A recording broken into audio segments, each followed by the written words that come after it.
Movie की शुरुआत में हमें आज से लगभग 19 साल पहले का समय दिखाया जाता है, जब एक बहुत बड़ा सूरज से निकला धमाका सोलर फ्लेयर हुआ था, जिसने ओजोन परत को पूरी तरह से डिस्ट्रॉय कर दिया था। इसके धमाके के चलते धरती का संतुलन पूरी तरह से बिगड़ गया था और सूरज की खतरनाक किरणों अल्ट्रावायलेट रेज ने धरती का तापमान लगभग 66 डिग्री सेल्सियस तक पहुंचा दिया था, जिससे धरती पर ज्यादातर जीवधारी खत्म हो गए थे। खैर, अब हम एक आदमी को देखते हैं जो कुछ सुरक्षात्मक कपड़े पहनकर इस धूल भरी आंधी में शायद कुछ खाने के सामान की तलाश में घूम रहा है। तभी उसकी कलाई पर लगी मशीन उसे चेतावनी देती है कि यहाँ रेडिएशन की मात्रा बहुत ही ज्यादा है। खैर, इसके बाद वो अपने डॉग जैसे दिखने वाले रोबोट के साथ एक बंद स्टोर रूम में जाता है, जहाँ उसे किसी इंसान की लाश पड़ी मिलती है, लेकिन वह उसे अनदेखा करके आगे बढ़ जाता है और देखता है कि यह स्टोर तो पहले से ही लूटा जा चुका है, लेकिन फिर भी उसे वहाँ थोड़े से डॉग फूड के पैकेट मिल जाते हैं, जिन्हें देखकर वह काफी खुश होता है। अब वह स्टोर की दीवार पर एक निशान बनाता है, जिससे पता चलता है कि वह यहाँ आ चुका है। इसके बाद वो अपना ट्रक लेकर शहर की ओर बढ़ जाता है और रास्ते में खड़ी हुई गाड़ियों को टक्कर मारता हुआ मस्ती से आगे बढ़ने लगता है। तभी उसका डिवाइस फिर से बजने लगता है। वह देखता है कि सामने एक बहुत बड़ा धूल का तूफान उसकी ओर तेजी से बढ़ रहा है, इसलिए वो तुरंत अपने ट्रक को मोड़ता है और अपने ठिकाने की ओर भागने लगता है और आखिरकार वह सही समय पर सुरक्षित बचकर अपने ठिकाने पर पहुंच जाता है। इस आदमी का नाम फिंच है, जो पहले एक रोबोट बनाने वाली कंपनी में इंजीनियर की पोस्ट पर था और अब उसी पुरानी फैक्ट्री में अपने डॉग और एक रोबोट के साथ रहता है। खैर, अब फिंच अपने डॉग को खाना देता है और फिर एक लेबोरेटरी में जाता है। वहां पहुंचकर वो कुछ जरूरी किताबें उठाकर उन्हें स्कैन करता है। दरअसल फिंच एक इंसान जैसे दिखने वाले रोबोट ह्यूमनॉइड पर काम कर रहा है, ताकि उसकी मौत के बाद ये रोबोट उसके डॉगी का ख्याल रख सके, क्योंकि फिंच इस टाइम एक गंभीर बीमारी की गिरफ्त में है, जो कभी भी उसकी जान ले सकती है। इसीलिए वह रोबोट को जल्द से जल्द तैयार करना चाहता है। फिंच अपने इस काम में जी जान लगा देता है और फाइनली एक दिन फिंच को अपने इस काम में सफलता मिल ही जाती है, क्योंकि उसका बनाया हुआ वो रोबोट बोलने लगता है। अब रोबोट को बोलता हुआ देख फिंच बहुत खुश होता है और अपने डॉग से कहता है कि मुबारक हो, तुम्हें एक नया दोस्त मिल गया। इसके बाद फिंच रोबोट से कुछ जरूरी सवाल पूछता है, जिस पर रोबोट बताता है कि उसके 4 नियम हैं। पहला नियम यह है कि कोई भी रोबोट इंसान को नुकसान नहीं पहुंचा सकता और ना ही किसी वजह से इंसान को चोट लगने देगा। इस पर फिंच कहता है ठीक है,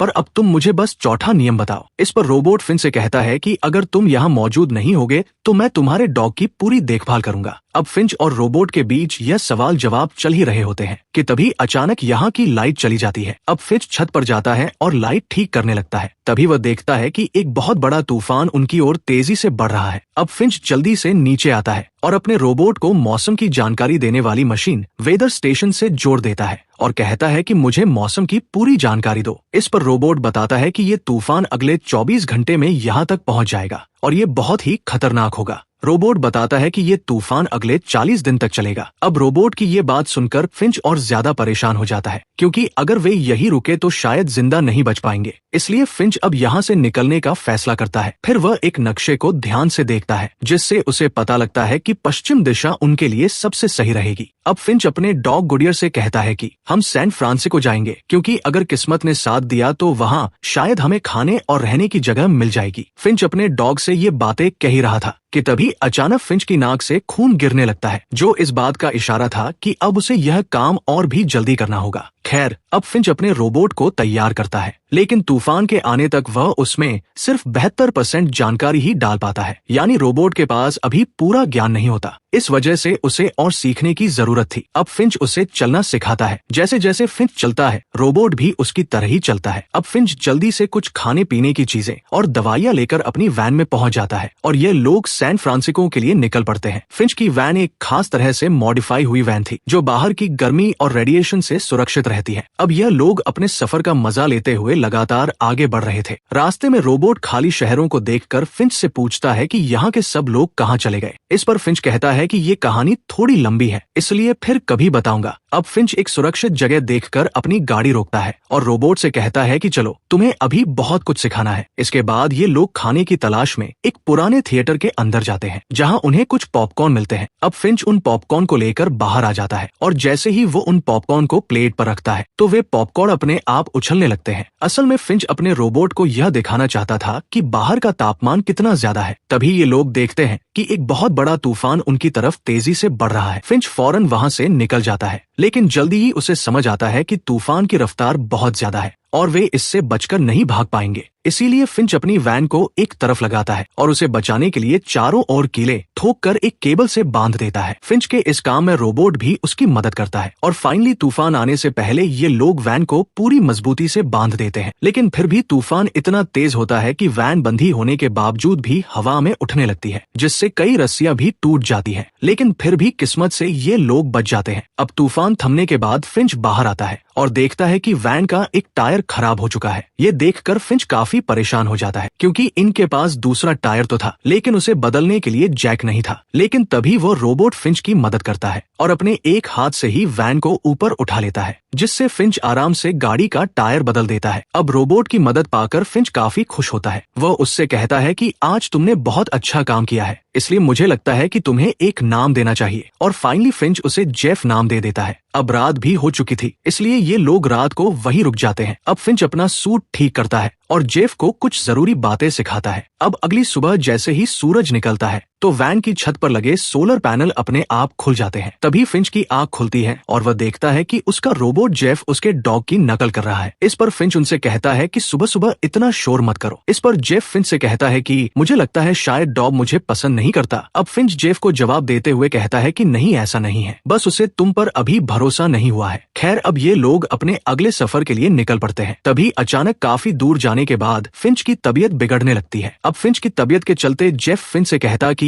लाओ गाड़ी मैं चला लेता हूँ, लेकिन फिंच उसे मना कर देता है। अब फिंच वैन को एक रेस्टोरेंट के सामने रोकता है और जेफ से कहता है कि मुझे थोड़ा आराम करना है, इसलिए तुम यहीं रहकर वैन का ध्यान रखना। अब फिंच वैन से उतरकर रेस्टोरेंट के अंदर चला जाता है। अंदर पहुंचते ही उसे जोर जोर से खांसी आने लगती है और उसके मुंह से खून निकलने लगता है। फिंच की आवाज सुनकर उसका डॉग भी उसके पास आ जाता है। उधर अब जेफ वैन में अकेला रह जाता है और तभी उसका तेज दिमाग चलने लगता है। वह कूदकर तुरंत ड्राइविंग सीट पर बैठ जाता है और गाड़ी चलाने की कोशिश करता है। अब जब फिंच बाहर वैन को चलते हुए देखता है तो वह दौड़ता हुआ बाहर आता है और देखता है कि जेफ ने वैन को एक गाड़ी में ठोक दिया है। लेकिन क्योंकि फिंच यूवी सूट के बिना तेज धूप में बाहर नहीं जा सकता था, इसलिए वो वहीं खड़े होकर जेफ से कहता है कि तुम अभी वैन चलाने के लिए तैयार नहीं हो, इसलिए मेरा यूवी सूट मुझे ला दो ताकि मैं वैन तक पहुंच सकूं। लेकिन यहाँ जेफ उसकी बात को सही से नहीं समझ पाता और दोबारा से वैन को चला देता है, जिससे वैन फिर से टकरा जाती है। अब यह देखकर फिंच को बहुत गुस्सा आता है। वह जेफ को पास बुलाता है, पर जैसे ही वो अपना हाथ धूप में बाहर निकालता है तो उसकी त्वचा जलने लगती है। अब फिंच जेफ से कहता है कि माना तुम कल ही बने हो, लेकिन अब तुम्हारे बड़े होने का समय आ गया है। मैंने तुम्हें इसलिए ही बनाया है ताकि तुम मेरे डॉग का ध्यान रख सको, क्योंकि ये तुम्हारी तरह धूप में जिंदा नहीं रह सकता। खैर, अब फिंच अपने सफर पर आगे बढ़ता है। तभी उसे महसूस होता है कि अब जेफ को ड्राइविंग सिखाने का वक्त आ गया है। अब फिंच जेफ को ड्राइविंग सिखाता है। अब चूंकि जेफ की सीखने की क्षमता काफी अच्छी थी, इसलिए वो थोड़े ही समय में ठीक से गाड़ी चलाना सीख जाता है। अब यह देखकर फिंच बहुत खुश होता है। खैर, अब रात भी हो चुकी थी, इसलिए ये लोग एक सही जगह देखकर वहीं रुक जाते हैं और वहां आग जला लेते हैं। फिंच यहाँ बैठकर अपने पुराने दिनों को याद कर होता है। वह जेफ से कहता है, देखो आसमान कितना सुंदर लग रहा है, अब तुम्हें अरोरा देखने के लिए अलास्का जाने की जरूरत नहीं। तभी जेफ फिंच से सवाल करता है कि अगर सूरज की रोशनी इतनी खतरनाक है तो हम रात में सफर क्यों नहीं करते। इस पर फिंच उसे समझाते हुए कहता है कि रात में चलना भी खतरे से खाली नहीं है, क्योंकि इस धरती पर कुछ लोग अभी भी जिंदा है। वे लोग दिन में तो छिपे रहते हैं, पर जैसे ही रात होती है तो बाहर आकर दूसरों पर हमला कर देते हैं और हो सकता है वे हमें मारकर हमारा खाना और सामान लूट ले, इसलिए हम उन पर भरोसा नहीं कर सकते। खैर, अब फिंच वैन के अंदर सोने चला जाता है, जबकि जेफ अब भी बाहर आग के पास बैठा रहता है। अब अगली सुबह वैन में से खांसने की आवाज आती है। तभी जेफ अंदर जाकर देखता है कि फिंच उल्टियां कर रहा है और उसकी हालत बहुत खराब हो चुकी है। इसलिए जेफ फिंच की मदद करने की कोशिश करता है। वो एक गीला कपड़ा उसके माथे पर रखता है। हालांकि फिंच को डॉक्टर की जरूरत थी, लेकिन पास में कोई नहीं था, इसलिए अब जेफ वैन चलाकर अपने सफर को आगे बढ़ाता है। थोड़ी देर बाद ये लोग एक शहर में पहुंचते हैं जो पूरी तरह से सुनसान और वीरान पड़ा था। अब जेफ वैन रोकता है और देखता है कि फिंच इस टाइम गहरी नींद में सोया हुआ है। अब जेफ डॉग रोबोट के साथ वैन से बाहर निकलता है और कुछ जरूरी सामान ढूंढने के लिए एक अस्पताल में जाता है, जहां उसे कुछ दवाइयां और एक जैकेट मिलती है। वहीं उधर जब फिंच की नींद खुलती है तो वह देखता है कि उसके दोनों रोबोट वहां नहीं है, इसलिए वो जल्दी से अपना सूट पहनता है और उन दोनों को ढूंढने के लिए निकल पड़ता है। उधर उनमें से छोटे रोबोट को एक खिलौना दिखता है और जैसे ही वो उसे उठाने जाता है तो वो वहां छुपे हुए एक जाल में फंस जाता है, जिससे उसके 2 टुकड़े हो जाते हैं। तभी फिंच बिल्डिंग के अंदर पहुंचता है और देखता है कि वो छोटा रोबोट अब नहीं रहा, इसलिए फिंच उसे हमेशा के लिए बंद कर देता है। तभी उसे जेफ मिलता है जिसने बहुत सी दवाइयाँ इकट्ठा कर ली थी। अब फिंच जेफ से कहता है कि तुम्हें यहाँ नहीं आना चाहिए था, ये जगह बहुत खतरनाक है। खैर, अब ये दोनों जल्दी से बिल्डिंग से बाहर भागते हैं और वैन स्टार्ट करके वहाँ से निकल जाते हैं। इसी वक्त हमें एक दूसरी गाड़ी को भी स्टार्ट होते हुए दिखाया जाता है। शायद यहाँ किसी ने इन्हें देख लिया था, इसलिए फिंच अपनी सुरक्षा के लिए गन निकाल लेता है। अब चलते चलते इन्हें रात हो जाती है। तभी फिंच साइड मिरर में देखता है कि एक कार उनका पीछा कर रही है। उस कार से पीछा छुड़ाने के लिए फिंच वैन को हाईवे से नीचे उतार देता है। वो बहुत घबरा गया था, इसलिए जल्दबाजी में जैसे ही वो वैन को एक पुल के नीचे से निकालता है तो वैन ऊंची होने की वजह से वहां फंस जाती है और उसके ऊपर लगे सोलर पैनल टूट जाते हैं। अब फिंच और भी ज्यादा डर जाता है, उसके हाथ पैर कांपने लगते हैं। लेकिन तभी जेफ वैन से नीचे उतरता है और धक्का मारकर वैन को पुल के नीचे छिपा देता है। अब जो लोग पीछा कर रहे थे, जब वो पास आते हैं तो उन्हें वैन दिखाई ही नहीं देती, इसलिए वे वहां से चले जाते हैं। इसके बाद फिंच वैन से नीचे उतरता है और टूटे हुए सोलर पैनल्स को देखकर बहुत परेशान हो जाता है। वह जेफ से कहता है, शायद अब हम कभी सैन फ्रांसिस्को नहीं पहुंच पाएंगे। इस पर जेफ कहता है, तुम ऐसे हार मत मानो, मुझे तुम पर पूरा भरोसा है, हम जरूर गोल्डन गेट ब्रिज तक पहुंच जाएंगे। इसके बाद फिंच जेफ को एक कहानी सुनाता है। वो कहता है कि जब धरती पर सूरज की खतरनाक किरणें पड़ी थी तो जो लोग जिंदा बचे थे उन्होंने चारों तरफ लूटपाट शुरू कर दी थी। मैं भी खाने की तलाश में एक मॉल गया था, लेकिन अफसोस वहाँ पहले ही सब कुछ लूटा जा चुका था। फिर भी किस्मत से मुझे वहाँ एक नूडल्स का पैकेट मिल गया। तभी वहाँ एक 9 साल की बच्ची अपनी माँ के साथ आई। उनके पास बहुत सारा खाना था, लेकिन उस बच्ची के हाथ में बंदूक थी, इसलिए मैं डर के मारे छिप चला गया और उनके चले जाने का इंतजार करने लगा।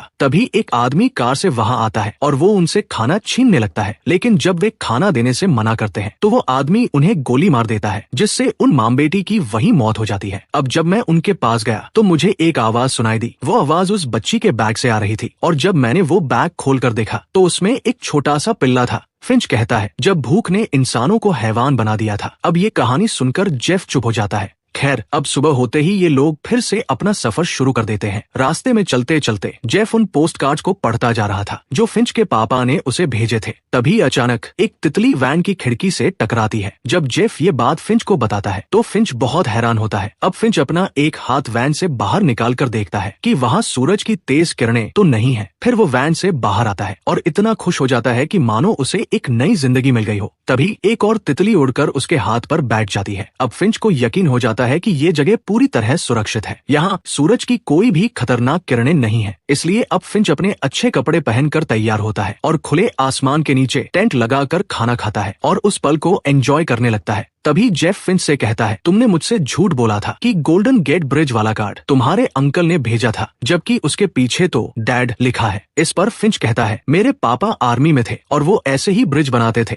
लेकिन अफसोस मेरे जन्म से पहले ही वो इस दुनिया से चले गए। मैं कभी उनसे मिल भी नहीं पाया। फिंच कहता है, एक दिन जब मेरा 15वां जन्मदिन था तो मुझे ये पोस्ट कार्ड मिला जिस पर लिखा था कि वो मुझसे गोल्डन गेट ब्रिज पर मिलेंगे और उन्हें खुश करने के लिए ही मैंने ये सूट खरीदा था, लेकिन फिर भी हम कभी मिल नहीं पाए। मैंने इतने सारे पोस्ट कार्ड इसलिए संभाल कर रखे हैं क्योंकि मैं पूरी दुनिया घूमना चाहता था और उस ब्रिज पर जाकर उसकी खूबसूरती देखना चाहता था, लेकिन अफसोस मैं ये सब कर नहीं सका। हम इंसान भी कितने अजीब होते हैं, जब समय होता है तो मौके को गवा देते हैं। अब ये सुनकर जेफ कहता है, कोई बात नहीं, हम अभी वहाँ चलेंगे और साथ में घूमेंगे। इस पर फिंच कहता है, नहीं, शायद अब मेरा वक्त आ गया है, इसलिए तुम मुझसे वादा करो कि मेरे जाने के बाद तुम मेरे डॉग का अच्छे से ख्याल रखोगे। ये सुनकर जेफ सिर हिलाकर हाँ कर देता है। अब फिंच अपने डॉग के साथ खेलने लगता है और जेफ को भी साथ खेलने के लिए कहता है, लेकिन फिंच का डॉग अभी भी जेफ पर भरोसा नहीं करता, इसलिए वो हर बार बॉल लाकर फिंच को ही देता है। इस पर फिंच मुस्कुराकर कहता है, कोई बात नहीं, जल्दी ही तुम दोनों एक अच्छे दोस्त बन जाओगे। अब ये लोग खेल ही रहे थे कि तभी अचानक फिंच को खून की उल्टी होने लगती है और उसकी तबीयत एकदम से बिगड़ जाती है। फिंच समझ जाता है कि अब उसका आखिरी समय आ चुका है, इसलिए वह जेफ से हाथ मिलाता है, जिस पर जेफ भावुक हो जाता है और उसे गले लगा लेता है। अब फिंच भी बहुत ज्यादा भावुक हो जाता है, इसलिए ज्यादा कुछ नहीं बोल पाता और आराम करने के लिए वैन के अंदर चला जाता है। फिंच अपना आखिरी वक्त अपने डॉग के साथ बिताता है। वो उसे प्यार से सहलाता है और धीरे धीरे इस दुनिया से चल बसता है। उधर जेफ बाहर रखा सामान समेट रहा होता है। तभी उसे डॉग के रोने की आवाज आती है। वो समझ जाता है कि फिंच अब इस दुनिया नहीं रहा। इसके बाद जेफ वहीं पर फिंच का अंतिम संस्कार कर देता है। अब अगली सुबह जब जेफ उठता है तो वह देखता है कि फिंच का डॉग गुडईयर बहुत उदास है। फिर जेफ उसे वैसे ही खाना खिलाता है जैसे फिंच उसे बताकर गया था। इसके बाद जेफ उसके साथ बॉल से खेलने लगता है और धीरे धीरे जेफ और गुडईयर के बीच काफी अच्छी दोस्ती हो जाती है। अब जेफ सैन फ्रांसिस्को की ओर निकल पड़ता है और लगभग 18 घंटे लगातार चलने के बाद वे दोनों गोल्डन गेट ब्रिज पर पहुंच जाते हैं। हालांकि इस सफर में फिंच उनके साथ नहीं था, जो हमेशा इस ब्रिज पर आने का सपना देखता था। खैर, अब जेफ और गुडईयर पुल पर खड़े होकर उसकी सुंदरता को देखते हैं। जेफ फिंच की याद में वो पोस्ट कार्ड जिस पर इन तीनों का स्केच बना था उसे उसी पुल पर चिपका देता है। तभी उसकी नजर एक और नोट पर पड़ती है। उसमें किसी लड़की का नाम और एक पता लिखा था और ये भी लिखा था, हम लोग सुरक्षित हैं। अगर कोई यह नोट पढ़ रहा है तो हम इस पते पर मिलेंगे। इसके बाद जेफ गुडईयर के साथ उस जगह की तलाश में निकल पड़ता है ताकि बचे हुए लोगों के साथ मिलकर एक नई जिंदगी की शुरुआत कर सके।